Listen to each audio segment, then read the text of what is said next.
first of all, good morning to all of you. By the grace of great, by the good great, Tata Shri Ravdasi. Let us start the today's topic. Our today's topic is ruby laser. Okay, and ruby laser is a solid state laser. It's a solid state laser.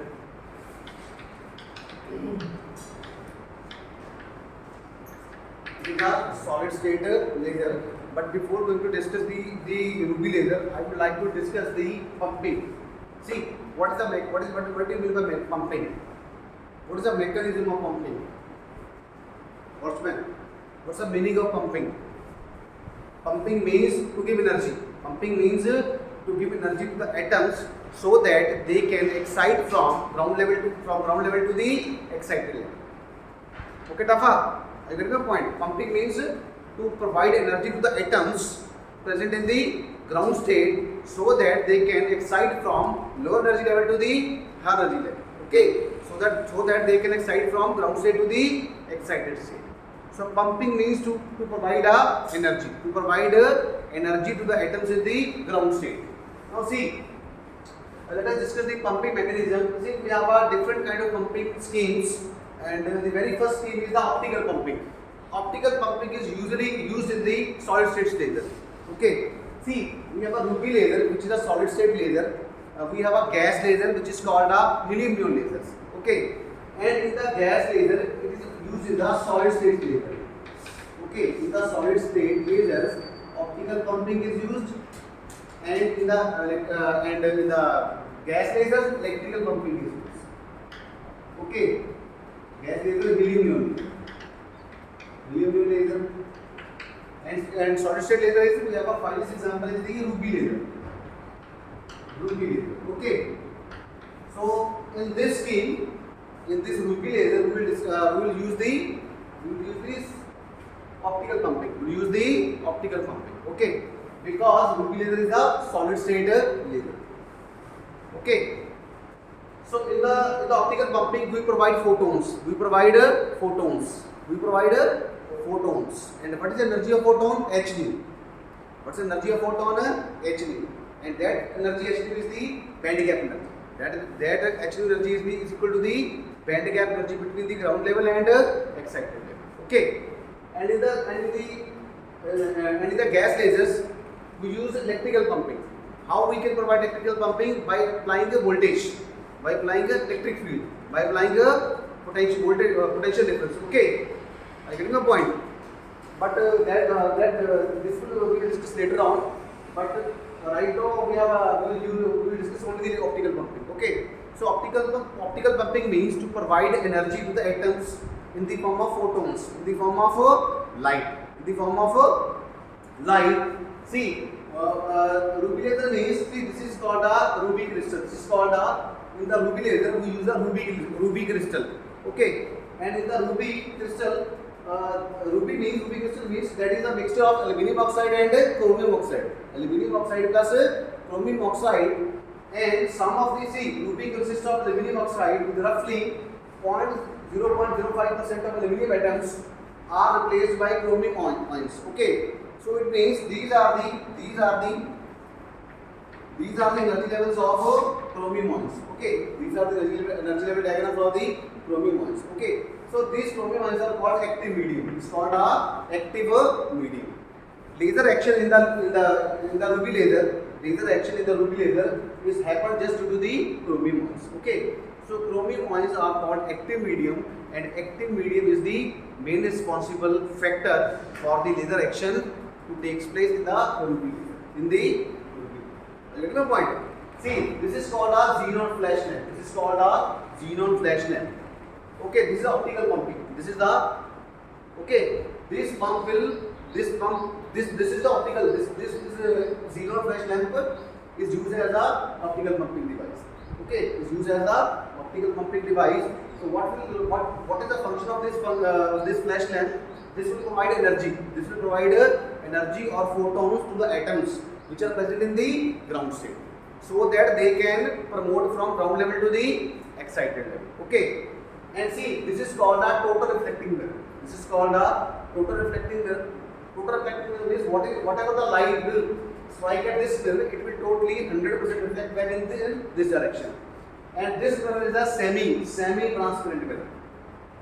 Semi-transparent means when the light will strike at this end, what will happen? Some of the light will reflect back and some of the light will transmit. And the transmitted light will give us a laser light. Will give us a laser emission. So actually, how the basically the laser action works on the light, the laser light, the basically the stimulating photons or the stimulated emissions. The light will oscillate like this direction, like in this place between the two extreme mirrors. So this is just becomes a cavity. This is just become a cavity. Cavity means it's a space between the two mirrors. Space between the two mirrors. This is called a 100% reflecting mirror. This is a partially reflecting. This is the partially reflecting mirror. So what is the action basically that is basically working behind this mechanism? The light will oscillate like this between the two mirrors. Okay. Whatever the light will strike at this mirror, it will totally reflect back in this direction, and whatever the light will strike at this mirror, it will partially reflect in this direction and partially it will get transmit. Okay. But as you all know, what is the basic mechanism? First of all, pumping will be there. By pumping, what will happen? We achieve population inversion, and after achieving population inversion, what will happen? Stimulated emission is there. Okay, and just after stimulated emission, we get a laser beam. That is the basic mechanism. That is a basic mechanism in any kind of laser. In any kind of laser, in any kind of, whether it's a Ruby laser or it's a helium laser, that is a basic thing. Okay. So now see, this is the energy level diagram. This is the energy level diagram. Okay. See, this is called the ground state. This is called the ground state, and these are called the excited states. Okay. What will happen by using this optical flash device? We provide energy to chromium atoms, and it will excite from a ground state to the excited state. Okay. E1 and E2 are the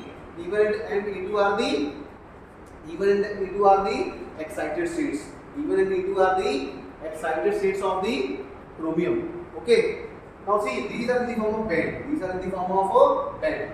Now what will happen? The lifetime of these excited states are very small. The lifetime of these excited states are very small. How much? Of the order of 10 to the power minus 8 seconds. Of the order of 10 to the power minus 8 seconds. What will happen? The atom will immediately decay to this state, which is called a metastable state. It is called a intermediate state. And the life and non-radiative transition.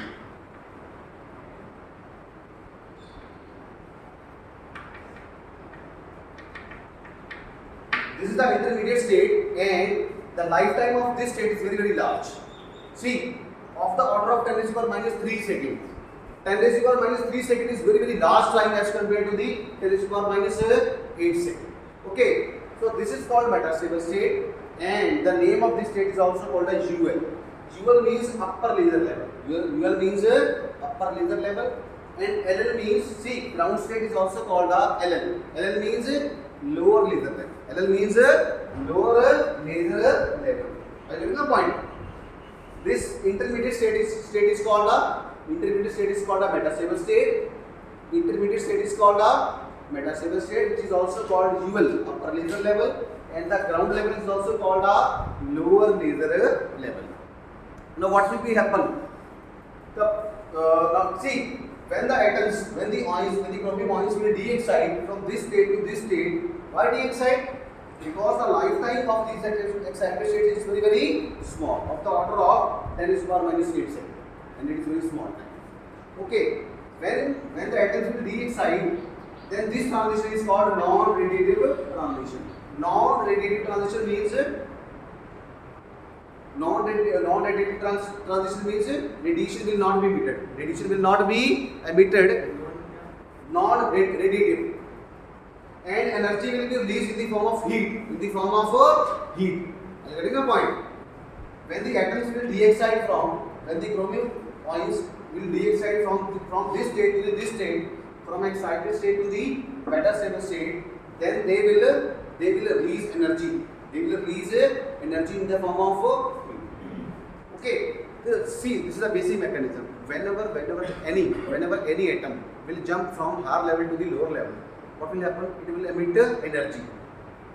Okay. When it will jump from lower level to the higher level, it will absorb energy, and when it will jump from higher level to the lower level, it will release energy. You getting my point?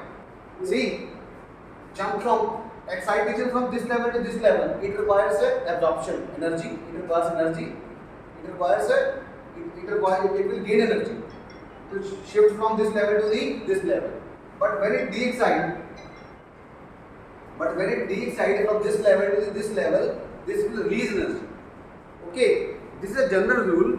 When any atom or any electron will excite from lower level to the higher level, it requires energy, it gain energy, and when it jumps from higher level to the lower level, it release energy.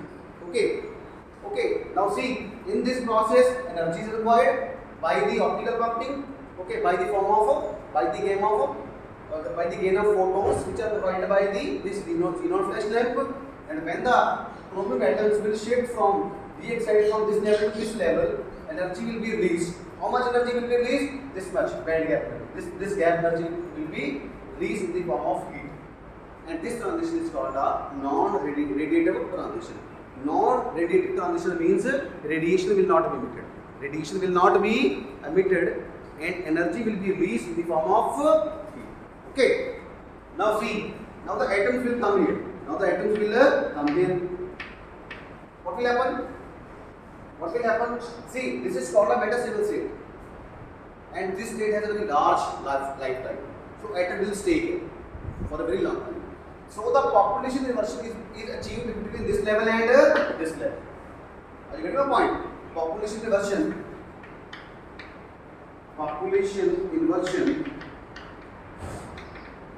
is achieved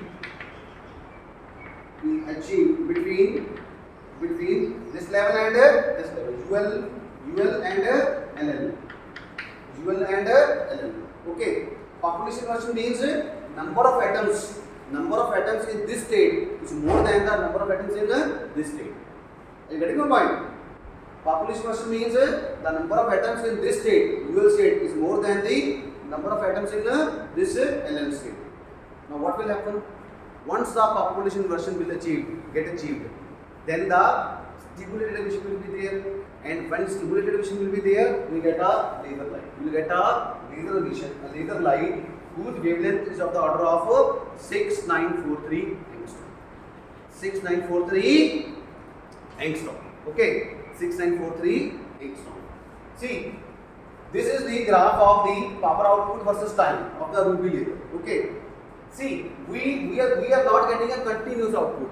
We are not getting the continuous output in the case of Ruby laser. We are getting a output in the form of pulse. See, one pulse is there, then no light is there.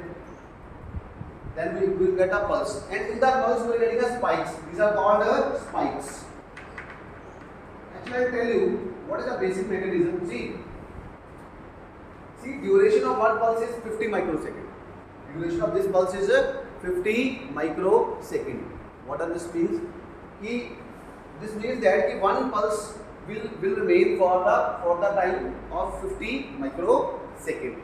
So what will happen? This xenon flash lamp will, when this xenon flash lamp is on, it means pumping is there, and when the pumping is there, what will happen? The population inversion is there. Okay. Once the population inversion get achieved, we will get a pulse. But actually, what happens? When the population inversion is there, very soon the atom will de-excite. The atom will de-excite from this level to this level.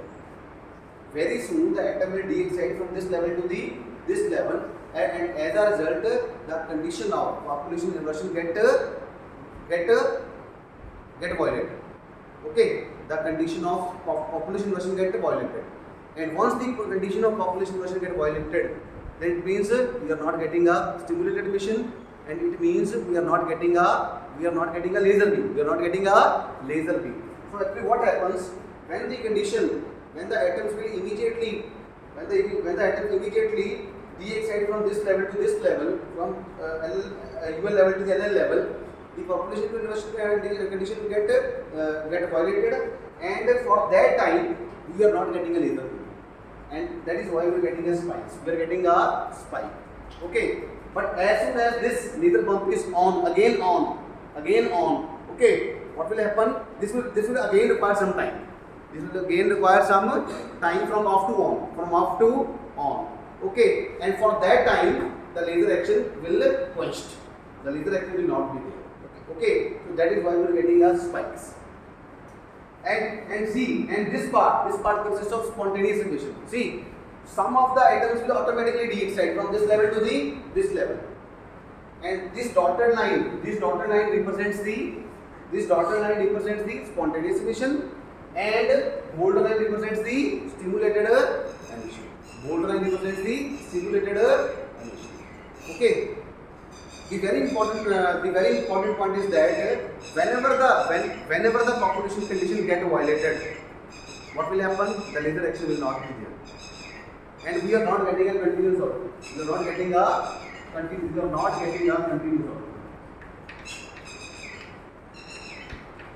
Not getting it. But we are getting output in the form of pulse. Okay. And in the pulse we are getting a spikes. Okay. The basic thing is that whenever the condition of population suppression condition will will get violated, then the laser action will quenched. For that time. How much time? For that time, for which when this xenon flash lamp will again work from off to on state. Okay.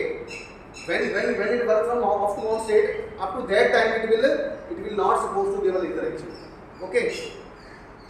During that time, and that time is roughly of the 5 microsecond.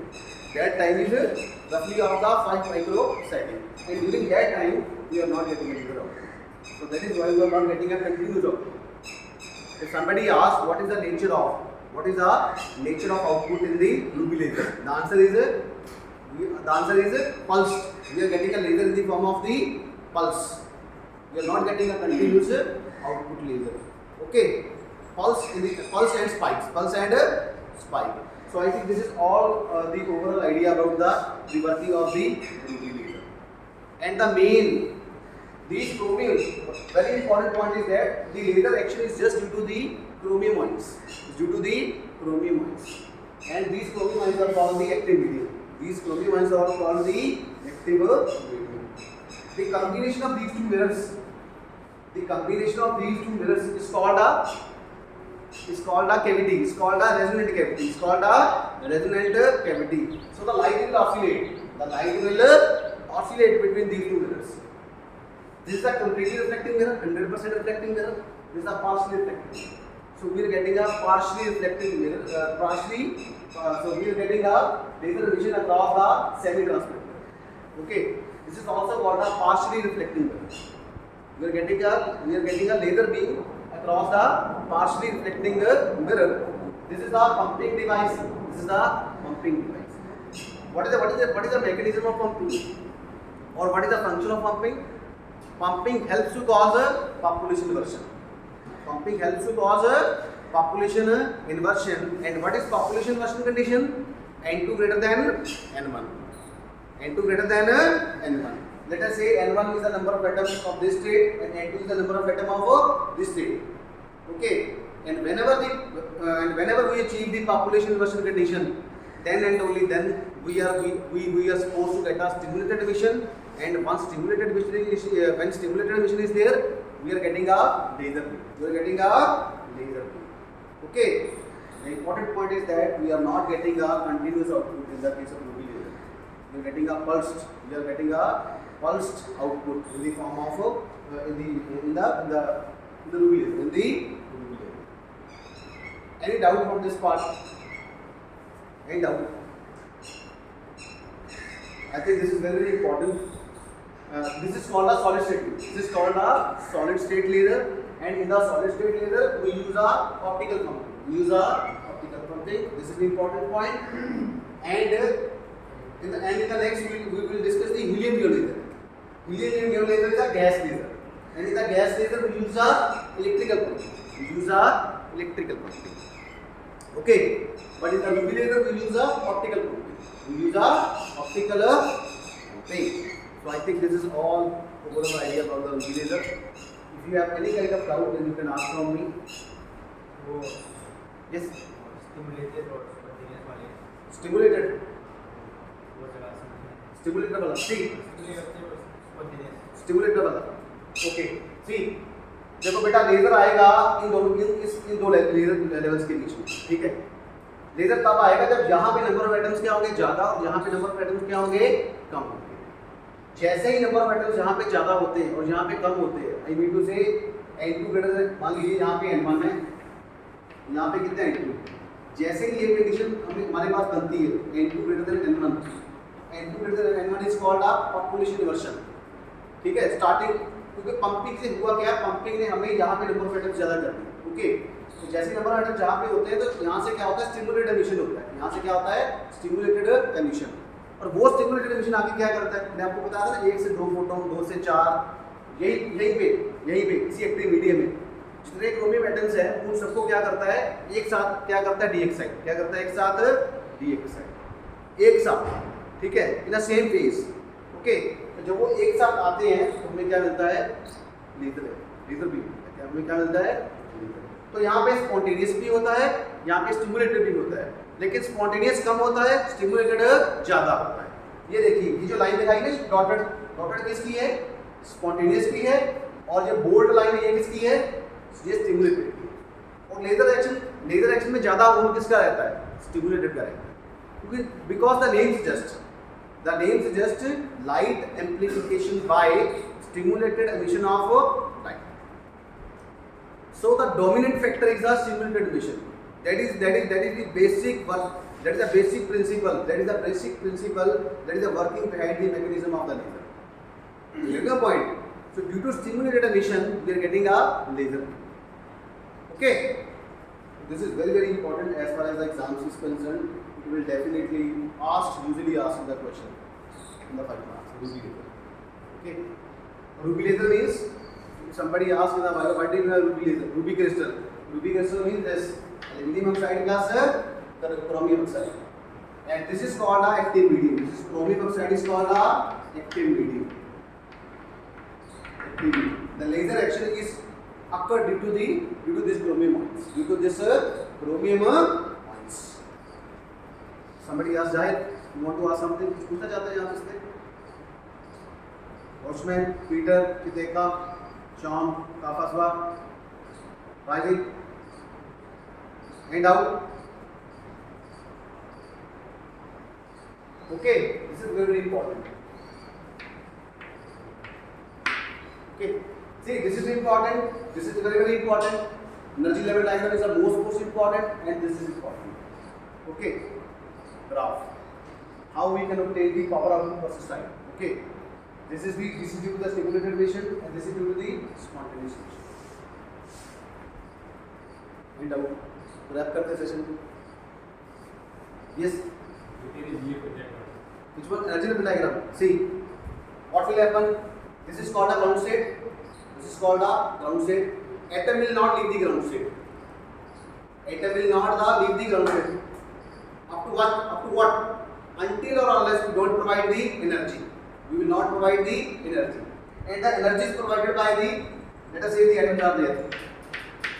And energy of these atoms are provided by this pumping mechanism, by this flash time, in the form of photons. When these atoms gain photons, and these photons are coming from this flash time, because this is the pumping mechanism. When these atoms will gain energy in the form of photons from this lamp, they will immediately excite from ground state to the excited state. These two are called the excited state, and these are corresponding wavelength. These are corresponding wavelength. कि इतनी wavelength का photon इसने drop किया और atom जहाँ से यहाँ चला, Okay. Once they reach here, but see these states are called excited states, and excited states are called unstable state. Why it is called unstable state? Because the lifetime of this state is called is very small, of the order of 10 to the power minus 8 seconds. Okay. Lifetime of these states are very small, of the order of 10 to the power minus 8 seconds. So what will be happen? They will not supposed to stay there. They will be immediately de-excite from this level to this level. Okay. So the transition will be there from this level to this level, this level, this level. Now all the atoms will be shift at this place, which is called a metastable state. And this metastable state is also called as UL. UL means upper level. UL means upper level. Now this state has a very large lifetime of the order of 10 raised to the power minus 3 seconds. See, 10 raised to the power minus 3 is very large time. Here I will write, see, 10 raised to the power minus 3 is very large. This is very small number. This is a very large time. It means atom will stay here for a longer time. And as soon as the atom will stay here for a longer time, what will happen? The population reversal condition will be maintained between this level and this level. I mean to say, number of atoms in this state will be more than number of atoms in this state. Number of atoms in this state. So once this condition n2 greater than n1 is maintained between these two levels, what will happen? Spontaneous emission will there, and that spontaneous emission will generate a stimulated emission, and that stimulated emission will further create a laser beam across these two levels, between these two levels, and the wavelength of this line is 6943 angstrom. This is a Viva question. What's the wavelength of UV laser? 6943 angstrom. What do you mean by ruby crystal? Ruby crystal means aluminum oxide plus rubium oxide. What's the nature of the output in the ruby laser? Pulsed, not continuous. We are getting a pulse output. We are getting a pulse output in the ruby laser. It is not a continuous output. What is the nature of the ruby laser? It's a solid state laser. What's the kind of mechanism in this? We are using optical pumping. Why we use optical pumping? Because solids have energy bands. And in solids there is energy band, and this is the reason we use the optical pumping. So I think this is the overall working mechanism. That is the main factor that is working behind the UV. Zahid, end out. So thank you so much for the session. Tomorrow we'll do some new topic for helium ionism. Thank you so much.